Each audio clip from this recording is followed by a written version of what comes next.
Got it? You want a visceral, urgent, emotionally gripping first-person narrative that follows the exact structure you laid out. I'll adopt George Blackman's conversational, high-stakes tone and craft the urban forager's redemption asterisk into a cinematic arc for YouTube, ensuring it's PG-rated, relentlessly engaging, and ending in a deeply fulfilling victory. Here's your story. The urban forager's redemption. Gripping hook. They didn't just fire me, they erased me. One morning, I was an environmental consultant with a spotless record. By nightfall, my name was whispered like a warning, blacklisted in every firm worth its letterhead. My crime, speaking the truth. I'd uncovered that the company I believed in, one I defended for years, was quietly bulldozing fragile urban green spaces for profit. I refused to stay silent. The next day, my ID badge didn't work. My inbox was locked. My phone stopped ringing, and in the echo of that sudden silence, I realized something. I hadn't just lost my job, I'd lost my credibility. The painful departure and relentless pursuit asterisk. I walked away with nothing but a torn notebook and a gnawing resolve. My peers scoffed when they heard what I was doing next. Urban foraging, they laughed, so trash picking. They didn't see what I saw.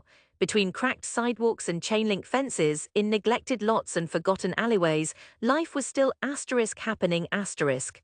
Edible plants, medicinal herbs, native pollinators, small miracles growing in plain sight, invisible to the people rushing past. Every morning I set out before dawn, scouring the city like it was a living library no one bothered to read. I studied soil pH with the same intensity I'd once prepared corporate reports. I learned which plants could nourish people without draining the ecosystem, and I documented everything, every leaf, every bloom, every insect, because I knew someday, somehow, this mattered. The arduous ascension and profound triumph asterisk. It was lonely work. I was rained on, laughed at, chased off properties. There were weeks when my bank account mocked me with numbers too small to believe. But I kept going. Then one day a community garden invited me to share what I knew. One workshop became five became a citywide initiative.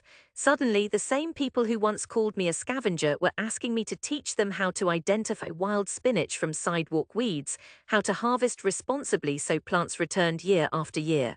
Local news picked it up. A pilot program launched, urban foraging integrated into sustainable city planning.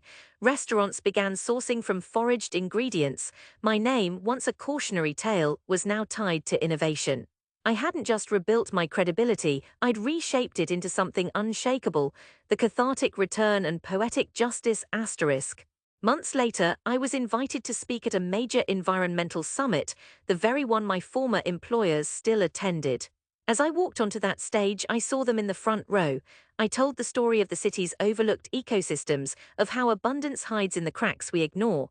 I showed data proving that sustainable urban foraging reduced waste streams, increased biodiversity, and fed hundreds without harming the land.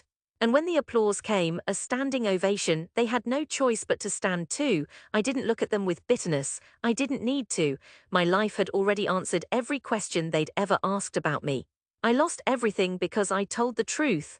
I gained more than I ever dreamed because I lived it.